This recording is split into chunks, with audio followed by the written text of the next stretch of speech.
연예인 중에서 코스프레 이런 거에 대가 누구예요? 이런 거 연출 잘하는 사람, 이 외모에. 예. 아, 외모적으로 연출 잘하는 건 개그맨 박성호 선배가 굉장히 멀쩡한 척을 잘합니다. 사석에서는요 정말 특이해요. 으아! 뭐 갑자기 이러고 네, 근데 이제 딱 사회 속에서는 굉장히 젠틀하게 진짜 그 천재 아티스트의 삶을 볼 수 있죠. 갸루 한 거 아니잖아요. 갸루 상이문이다. 근데 이제 그게 나는 사람이 아니문이다. 연기를 위해서 미친 사람인 척하는 게 아니라 실제로 굉장히 그 미친 사람에 가깝습니다. 실제로 미친 사람이야? 근데 굉장히 독특한데 이 미담을 하나 이야기하자면 예전에 저희 가족이 아플 때 있었는데 그 선배가 1,000만 원을 딱 입금해주고 어이구 병원비 하라고. 야 세다. 세죠. 그거 진짜 그 의리가 있구나. 네네. 그래가지고 제가 지금은 이렇게 조금 같이 이렇게 다니면서 이렇게 좀 친한 척하기에는 좀 그 부담을 드릴 수 있지만 꼭 잘 돼가지고 나중에 좀 보답을 하고 싶다 이런 생각을 하고 있습니다. 박성호 선배가 아니 근데 멀쩡하고 예의 바르던데 나하고 방송국 대기실에서 한번 마주친 적이 있는데 아주 젠틀하던데. 근데 굉장히 독특합니다.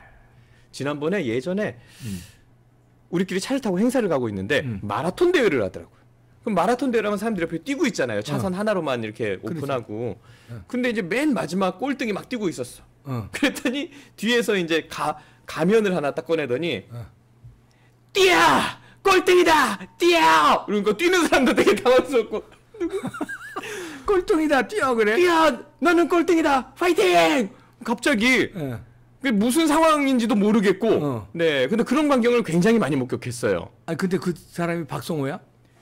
예, 그 박성호 선배가 꼴찌로 뛰는 사람이 아니야. 그 차를 타고 가다가 뛰어 막 뛰는 사람을 이렇게 갑자기 감동 모드로 연기를 상황극을 상황극이 불시에 나오는 분이에요. 생활이 상황극이구나. 네, 항상 상황극을 합니다. 생활이. 네. 생활 자체가 웃기는 사람 제일 1등은 누구야 개그맨 중에서?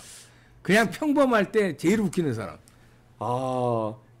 저는 감수성을 했으니까 김준호, 김대희 선배 많이 보잖아요. 김준호, 김대희. 김준호, 김대희 선배가 정말 생활 속에서 티격태격하는 모습도 정말 재밌었고 그리고 김준호 선배랑 박성호 선배랑 개콘 작가실에서 머리끄댕이 잡고 서로 싸운 적이 있어요. 둘이 친한데?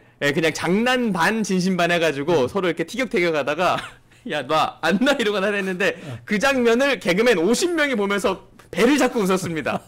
개그맨을 웃기는 40대 2명이서 야, 안 나? 야, 네가 나. 하나, 둘, 셋 하면 나 이러고 있는데 골 때려요. 개그맨실에 있으면. 그렇겠네. 그리고 개그맨 사회의 특징이 뭐냐면 원로에 대한 그런 어려운 존경심 이런 게 없어요. 그 개그맨들 군기가 세다고 그러던데. 군기는 되게 센데 그 일할 때는 군기가 되게 센데 사석에서는 너무 편하게 해가지고 예를 들어서 예전에 희극인 협회장이 오재미 선배였을 때 오재미 선배가 딱 회식 자리에 나타나가지고 한 말씀 하시겠습니다. 그러면 이제 사람들이 경청을 하지 않고 후배들이 띠용 띠용 띠용 띠용은 띠용 보여달라고. 띠용이 뭐야? 띠용 옛날에 했던 거 이제. 오재미가 그러면 오재미 선배가 은퇴를 한 지도 한참 지났고 거의 백발이 돼서 나타나셨는데 후배들이 띠용 띠용 하니까 아직도 띠용라라라라라 해야 돼요. 시킨다고 해. 띠용라라라라 그럼 빵빵 터지죠. 그립습니다. 이제는 그 코미디언실 자체가 역사 속으로 사라졌으니까. 야, 왜 역사 속으로 사라진 것 같아요? 개콘이 없어지고 나서부터는 이제 안 뽑거든요, 기수를. 난 정치인들이 웃겨서 개콘 정치인들이 더 웃기니까. 사실 저희도 슬프게 웃겨 얘들은. 우리는 아이디어를 많이 짠다고 짰는데 약간 그 이모 교수를 이모랑 같이 썼죠. 이런 것까진 저희는 생각을 못했어요. 생각 못하지. 내가 왜 저런 걸 못 짰을까. 3M 이런 거 네, 3M 이런 것도 못 짰고 오스트레일리아 이런 것도 힘들고 그리고 아무리 웃긴 톤을 짤라 그래도 예를 들어서 김남국 의원 법사위에서 화내는 톤 뭐 장관님에 대한 얘기가 아니지 않습니까? 뭐 이런 거는 저희가 도저히 생각을 못 했거든요. 이 사람아! 뭐 이런 거는 진작에 그런 걸 우리가 먼저 생각을 했다면 개콘이 죽지 않았을 텐데. 김남국 얘기 나왔으니까 이번에 김남국이 출석했잖아요. 네. 저 교육위에 출석하니까 조경태 의원이 여기 왜 왔어? 여기 오면 안 되지? 애들이 뭘 배우고 있어요. 그리고 막 호통치니까 저는 김남국 아랑곳 안 하고 자 교육위원회 위원으로서 열심히 하겠습니다. 아, 우리 또 아이들이 코인에 대해서 배울 수 있겠네요. 야.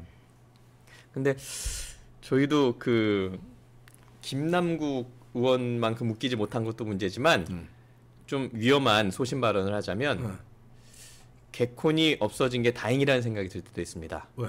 개콘이 안 없어지고 지금까지 왔으면 지금 그냥 민노총 콘서트 됐을 거예요. 왜냐면 지금 방송국은 몇 년 전과 완전히 다르거든요. 그때도 편향적이었지만 지금은 거의 정점을 찍었기 때문에 개콘이 살아 있었으면 그냥 좀 모욕스럽게 대통령 풍자하면서 표현의 자유다 막 이러면서 누가 공격하면 탄압받는다 이러면서 선동 본부가 되지 않았을까. 김건희 여사 네. 공격하고 윤석열 대통령 공격하고 네. 이런. 예전에 이명박 박근혜 정부에 대한 풍자는 실제로 시도가 됐었거든요. 네. 조금 무리하게 시도가 됐었는데 지금 만약에 회사 분위기에서 개그 콘서트가 계속 있었으면 굉장히 악영향을 미치고 또 아이들에게 영향을 미치고 청소년들에게 영향을 미치는 유해 매체가 됐을 확률이 높습니다. 지금도 유해 매체인데 저 MBC는 회생 불가인 것 같아요. 제가 봤을 때 MBC는 상암동의 광주가 된 것 같아요. MBC 이제 회생 불가가 됐구나. KBS는 분위기를 보면 기존에 일했던 PD분들의 SNS도 들어가 보고 뭐 카카오 사진 바뀐 것도 막 가보고 그러면 이분은 이쪽이구나 이렇게 막 파악을 하잖아요. 그러면 KBS는 약간 반반인 느낌이에요. KBS는 반반인 느낌인데 MBC는 이거는 정권이 교체되고 말고가 상관없구나. 와, 이거는 어떡하지? 큰일 났네. 어차피 방송국이라는 게 그렇게 거대하게 규모가 있으면 뭐 놀면 뭐하니로 사람들 시선 끌어들이고 나 혼자 산다로 끌어들이고 전지적 참견 식점으로 끌어들이고 그냥 가만히 틀어놓고 있는 사람이 MBC 뉴스 보는 거거든요. 야, 너무 심각하더라고요. 그래도 KBS는 조금 개선의 여지가 있으니까 지금 KBS 가면 엄청나게 감동적인 풍경이 펼쳐져 있습니다. KBS는 죽었다고 KBS 그 담장으로 근조 화환이 쫙 도배가 돼 있어요. 저도 소름이 쫙 돋더라고요. 야, MBC는 이제 구제불능이구나. MBC는 정말 영웅이 나타나야 됩니다. 어떤 영웅? 예전에 많은 분들이 그 자리에서 막 고초를 겪었잖아요. 예전에 방송국 사장 임명하면 막 시위하러 와가지고 막 얼굴에 침 뱉고 막 출근하는 거 막 둘러싸가지고 폭력적으로 막 항의하고 이랬는데 이제 또 누군가가 또 그런 저항을 견뎌내면서 리더의 자리로 가야 되지 않나. 그러게. 네. 뭐 MBC 그래. 저 TBS는 좀 정신을 이제 뒤늦게 다 차려서 사장이 큰 절하면서 사과 이제 하더라. 네. 김어준 방송에 대해서 지금 뭐 하는 거냐? 그것도 코스프레지. 그래도 물갈이가 또 좀 됐어요? 예, 좀 돼가는 것 같더라고요. 그리고 예전에 그 TBS라든가 야, 이건 거의 뭐 단독으로 제가 말씀드리자면 TBS라든가 KBS, MBC 라디오 이런 쪽에서 추구하는 게 뭐냐면 온라인 미디어 장악이 궁극적인 목적이라고 저는 봐요. 왜냐면 그 사람들이 어떤 이상한 행태를 보였냐면 유튜브 채널이 있는데 항상 다시 만들었어요. 그러니까 예를 들어서 KBS 교양이 있어도 역사저널 그날 채널을 따로 파고 뭐 KBS 일반 시사 채널이 있어도 더 라이브를 따로 파고 이런 식으로 해서 나라 돈으로 프로그램을 만들고 나라 돈으로 섭외하고 나라 돈으로 편집시킨 다음에 10만에서 100만 사이 채널을 계속 양산했습니다. 막 사기치고 막 네, 그러면 이쪽 미디어가 아무리 커져도 저기서 공공 예산을 그렇게 때리박아가지고 하는데 감당 안 되지. 따라갈 수도 없고. 그래서 이제 처음에 무리한 시도를 했을 때 어떤 걸 우리가 막았어야 됐냐면 좌파 팬덤을 그대로 공중파 채널로 댓글창으로 가져오기 위해서 좌파 셀럽들을 MC로 다 박았거든요. 줄줄이. 그러니까 팟캐스트 이명박 박근혜 정부 때 팟캐스트에서 정부 씹던 사람들 팟캐스트 1위부터 10위까지는 다 밥벌이 해줬다고 해도 과언이 아닐 정도로 뭐 매불쇼 멤버부터 뭐 이동영 작가부터 쫙 꽂혔어요. 그러면 이제 그 사람들이 나랏돈으로 출연료 거의 A급으로 받으면서 그 사람들 팬덤 데리고 또 방송사 채널이 계속 생기는데 그게 사실상 좌파 유튜브가 된 거죠. 그렇지. 뭐 그러면 이제 우리 진영에서는 따라잡기가 네, 미디어를 완전히 장악당한 거죠. 한때 우리가 앞섰지만 문재인 정부 5년 동안에 따라잡을 수 없을 만큼. 그러니까 이제 오해하는 분들은 유튜브는 그래도 우파가 다 장악한 거 아니야? 이렇게 오해를 해요. 몇 년 사이에. 천만의 말씀입니다. 그거는 몇 년 전, 그러니까 문재인 정부 전까지 얘기고 문재인 정부 5년 동안에 유튜브나 이런 토양이 완전히 바뀌었죠. 그리고 그 계속 커질 수밖에 없는 게 이런 게 있어요. 예를 들어서 다스베이다라는 채널이랑 그러니까 예전에는 우리 이제 통념상으로 김어준의 네, 다스베이다. 우리 통념상으로는 편향적인 활동을 하다가 뭐 공직에 임하게 되거나 그러면 좀 조용히 살거나 뭐 이러는데 이분들은 김용민이 KBS 월급을 받으면서 김용민 TV를 운영을 했고 뉴스 공장을 운영을 하면서 다스베이다를 운영을 했거든요. 그러면 그 시기에 출연진이 대부분 겹칩니다. 그러면 개인 채널이 더 커질 수밖에 없는 게 예를 들어서 이날치를 섭외를 했어요. 이날치를 섭외를 하면 이날치가 뉴스 공장에도 나오고 다스베이다에도 나옵니다. 그러면 이날치한테 뭐 예를 들어서 똑같이 100백을 줬는지 TBS에서 200을 주고 우리 것도 도와줘 이랬는지 이건 아무도 모르는 거거든요. 그러네. 그럼 그런 그런 식으로 저쪽에서 그러니까 국가 돈으로 출연료를 주고 유튜브에서는 그냥 날로 먹을 수도 있네. 그럼 정확한 사연은 본인들만 알겠지만 실제로 지상파 방송을 끼고 자기 채널을 운영하는 사람들이 운영하는 동안에 채널을 굉장히 키운 건 팩트예요. 그 우리 세금이죠. 그러니까. 네. 이거 이제 우리 잘 전문적인 거니까 방송을 한 사람이니까 이걸 알지. 일반인들은 모르고 우파 유튜브만 보시는 분들은 그래 유튜브는 우파가 장악했지 이러고 있다고요. 근데 네. 아닙니다. 지금 유튜브도요 우리가 완전히 열세예요. 쟤네들이 엄청납니다 지금. 제가 꼭 정치를 하려고 이렇게 꿈을 꾸는 이유 중에 하나가 문화, 방송 이런 쪽은요. 네. 정말 목숨 걸고 한번 쌓아보고 싶어요. 왜냐면 제가 어떻게 돌아가는지를 알고 그리고 방송 전문가들이 문화 전문가들이 어떤 꼼수를 쓰는지 제 눈엔 보이니까. 네. 아니 그럼 지금 정치 선언한 거예요? 저희 채널은 사실 다 알고 계십니다. 아 그래? 아니 나는 몰랐네.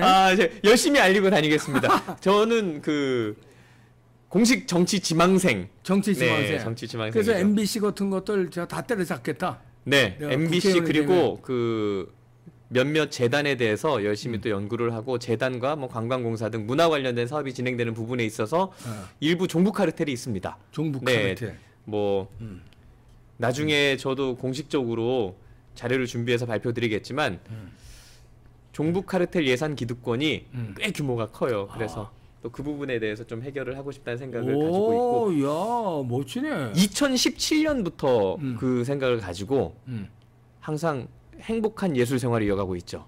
예술 생활이 왜 행복하냐면 2017년에는 제가 2018년부터 정치를 할 줄 알고 이제 마지막 예술 활동인데 무대 하나하나가 소중하다 해가지고 너무 행복하게 예술 활동을 했죠. 근데 2018년이 그냥 지나가고 2019년에 또 행복한 한 해를 또 보내요. 이제 내년부터는 정치해야 되니까 이제 무대 하나하나를 즐기자. 행사하고 나서 이제 또 2021년에 또 행복한 한 해를 또 보냈죠. 2022년부터는 또 지방선거 나가야 되니까 예술 행복하게 하자. 그리고 나서 지금 또 행복한 예술 활동을 하고 있는데 이제 좀 그만 행복하고 싶어요. 이제 진짜 이제 추사로 진짜 제대로 싸워보고 싶다. 네, 이제는 진짜 그냥 행복한 개그맨과 뭐 유튜버가 아니라 진짜 여의도에서 금배지를 달고 이건 제대로 한번 부실 놈들 싹 부셔버리겠다. 일단 예술계 종북 카르텔 그리고 방송사에 관련된 문제들, 공영방송 장악 좌파 문제, 카르텔. 네.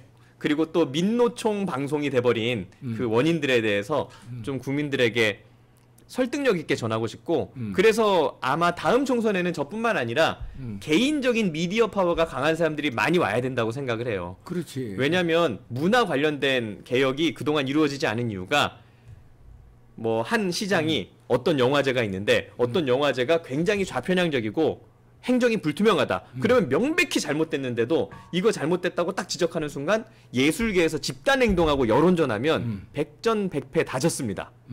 그래서 앞으로 문화 미디어 관련 개혁을 하려면 미리 우리가 국민들에게 우리 채널로 명백히 잘못된 사례들을 미리 알려주고 이거 진짜 잘못됐는데라고 사람들이 생각할 때 그때 쳐야 되거든요. 그렇지. 네. 이제 그걸 하려면 미디어 군사단도 있어야 되고 앞으로 또 이봉규 TV에서도 많이 도와주셔야 되고. 좋습니다. 예, 미디어 군사단을 이끌고 있는 김명민 씨에게 여러분 많은 응원 부탁드리고요. 예, 화이팅! 화이팅! 여의도 가서 완전히 그냥 싹 작살 내야 돼. 아주 그냥 빨 에이, 이런 이야기 하면 빨리. 큰먼 길 가야 되니까 빨갱이들 빨갱이들 작살 내지. 먼저 이야기야. 아주 박살 냅시다. 개그맨 김명민 씨였습니다. 4시 10분 감사합니다. 감사합니다.